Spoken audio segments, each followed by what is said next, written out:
21st Annual Berks Jazz Fest in Reading, Pennsylvania. Right now we're up in the actual ballroom area here at the Abraham Lincoln, downtown Reading, and we're catching up with violin virtuoso Karen Briggs. Hello, how are you? I'm doing well. Thank you for taking time. It's my pleasure. I was so impressed with you last night at the All-Star Jam. No, I was surrounded by some amazing energy on stage and out in the audience as well. I could feel that exchange, I think, is very important to delivery of any performance. Yeah. 'Cause I was terrified, honestly. Well, everything was just wonderful. Yes. It was great. I enjoyed it. Yeah, it was really, really a lot of fun. Let me ask you a question. Yes. When did you first realize that the violin and you had this connection that you do? When did this happen? I can't explain the exact moment, but I feel that by the time I was maybe a junior in high school, I said, this is what I want to do. But I was afraid because I lived in a sea town, shipyard, Portsmouth, Virginia. Everybody that grew up there, they either kind of got married, they went in the military, or they worked for the shipyard, did something way other than being a violinist. So when I was kind of mentioning that maybe I had an interest, well, you can't make a living doing that. That's kind of what I heard. So I kept it kind of quiet for the most part, but I always performed. I played with the Virginia Symphony while I was there, and my father took me to my first jam session at a place called the Foxtrap in Norfolk, Virginia. At the time, I played a night in Tunisia. That was kind of the reaction of the audience. Kind of got me hooked on the idea then. And I went to school and I majored in music and mass communications. I took music as it was mostly focused on the media aspect of it. And I just kept performing and performing. I went to the Apollo and performed there. I won like 3 times. I have to tell you who I lost to when I placed third. I call that losing, but still winning in a way. You know, it just kind of one thing led to another, and then eventually I moved to Los Angeles and caught on there. And then things started to take off, like early 90s maybe. Yeah. Yeah. Well, you did some things with a group that I remember when I used to be a DJ on the air, Soul II Soul. Oh, yes. That was exciting because it was my first major tour. They had the hit Back to Life, Back to Reality. Such a great tune. What was her name? Karen Wheeler. She sang the lead on it. And she did not actually do the tour, but they did have 3 violinists that were in the group, and I had done the Image Awards with them that year. And I said, well, if you guys do a tour and you need a violinist, I'd like to do it. And they actually did call me. One violinist was unable to do it. And what was so cool about it was the string section actually danced. And by this time I was very well trained to do that because I had been playing salsa. I did it for a period of time at SOBs. I was studying the groups that I was booking in New York as an assistant booking agent for a year there. And then I took that experience, came to LA, and actually enacted it out by performing with all these salsa bands. So I learned how to move and play at the same time. And this was like perfect. It was like it was meant for me. My name was all over the Soul II Soul banner somehow that I should be there, and it happened. So it was a dream come true. Wow, that's excellent. That Isn't that is lovely? Excellent. Now, you also spent, 13 years with Yanni? I sure did. That was a long one, but it was really cool. Very memorable event in my life, and I think that's how most people know who I am. When people come up to me and they say they know me from something else, it's very refreshing because that video, the live at the Acropolis, I read that it was seen in 65 countries and that it sold over 1 billion copies or something. It's like the second highest selling after Thriller, something like that. Yeah. Second highest selling music video after Thriller, so I got a lot of exposure. But the people who I've met here at the Berks Festival, there have been people walking up to me, how come I've never heard of you before? I said, oh, probably because you're not a New Age, Yanni, Acropolis kind of fan, probably. And they're like, oh, okay.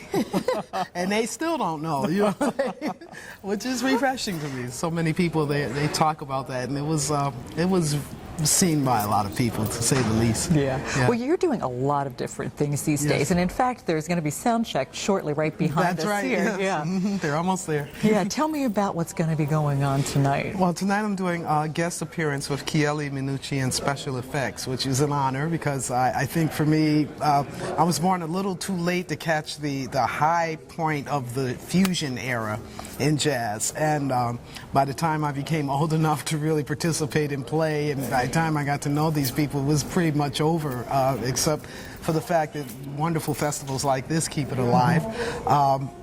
It was, Return to Forever had passed, those groups, Yes. those mega musicians, that's what we all wanted to be like in my generation. And so, this was kind of like the last of that era, special effects was, and I kind of bought their music at the time, and I never know that I'm going to meet so many of the musicians whose music I purchased previously, and Kieli was one of those people, and I was actually introduced to him through Lau Tizer.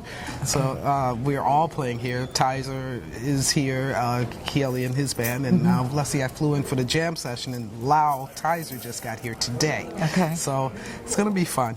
Yeah, it should be a lot of fun. And Yes. your CD is a lot of fun. Tell me about that. Thank you. It's called Soulchestral Groove, which is like soul and orchestral, some word. It's a brand I made up. I hope it turns into a brand. It's kind of like a jazz world concerto, if you will. All the pieces are featuring violin. It is instrumental, no vocals. No offense, just no vocals. And has a very orchestral kind of influence to it based on the experiences I've had playing with orchestras. And I think there's a little bit of something there for everybody. It's not all straight jazz. It's, some of it has some influences from other genres as well. And I think there's something there for everybody. We're going to play a couple of the pieces tonight. Oh, very cool. Yes. Very cool. Now, you have to juggle a lot. Oh, yeah.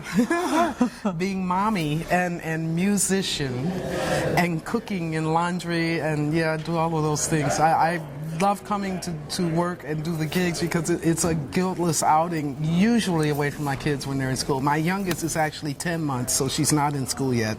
And then I have a 14-year-old, both girls.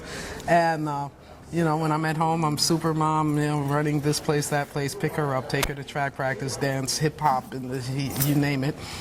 Trying to practice and learn music in between. I'm cooking, I'm doing laundry, I'm doing, pretty much all the domestic stuff you could think of, and changing diapers, and you name it. It's happening. And it's all good. I have no complaints. I'm crazy about my girls, but yes, it is a juggle. But I have a great support system. There's people that just want to see me do what I do, and I've always had a great support system in being a musician somehow. And I think it's always important that if you're going to compare musicians, especially if it's going to be women being compared to other musicians, I think it's very important to note that unlike my male colleagues, I love you all very dearly, but I cannot leave my children at home with their mother and go on the road. So I have to make a special kind of adjustment and payment for that. But I've always had the allowance of, I don't know, God just always sent someone there who I could trust, who's great with my kids, and I have that now. Yeah. And that's why I'm able to go out and perform. Yeah. And I've enjoyed my life. I've been doing this for 35 years. I've been a violinist, and I've enjoyed my life. Wow. And to all those people in the beginning that said, you can't do this as a full-time job, you can't make money, you can't enjoy it, but you kept at it. Yeah, I don't think it's any more difficult than, if you line up the difficulties to a regular 9-to-5 job, I think it pans out about even. Yeah. So what is it? Follow your passion? Don't let anybody get in the way? I would say that. I won't say that this is for everyone. This is very off the beaten path. A lot of people, this is a very scary lifestyle, and I understand why. I think this is what I was supposed to do. I really do. I feel that this is what I was put here to do. It was not a happenstance of my parents saying, I want you to learn to play violin. It was nothing like that. I got started because the orchestra in junior high school came and recruited from elementary school, and they were good. They were great. They played a variety of music. I had a phenomenal teacher named Geraldine Harding, and they played Ellington, they played Bach, they played Mozart, Beethoven, they played the Spinners, Barry White. They had this, they made the orchestra really hip, so you wouldn't get the sissy titles for playing with them. And I thought, wow, that's really cool. They had this guy with this big afro, and he sang, and all the girls screamed, and I was like, that's really cool for an orchestra. Yeah. But then they had the home economics department came through, and they had all this organization teachings and skills going, and I was like, well, I want to do that. I want to be organized. I want to know how to do this and that stuff I'm really doing now. Yes. But didn't get any formal training for it.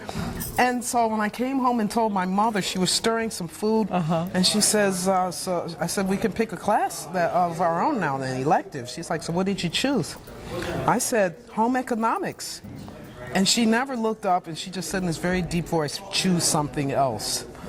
So I was like, okay, I guess. So I ended up in the orchestra, and because the school was a couple of miles walk away, I chose violin so I could carry it. Yeah. If I had defaulted to band, I would have been a flute player. Okay. Because it's lightweight. Yeah. And then I'd heard the orchestra, because I was in Virginia in the school system there, and I'd heard that they were traveling to New York the following year to do a concert. So I figured if I played just good enough, I could visit my sister and, you know, and play some music at the same time. So it was really that simple. And for those of you who kind of went out in the world just seeking to play violin, I apologize, but this is just the way it happened for me. It really did. Well, thank you for sharing your story. And we are so glad you picked up that violin. And I you am could too. play. Yeah, the joy you bring to us and the energy is just wonderful. Oh, thank you. Thank you for taking time today, and we can't wait to check out the show. Oh, yes, it's going to be some amazing company. Thank you. We're coming to you from the 21st Annual Boscov's Berks Jazz Fest in Reading, Pennsylvania.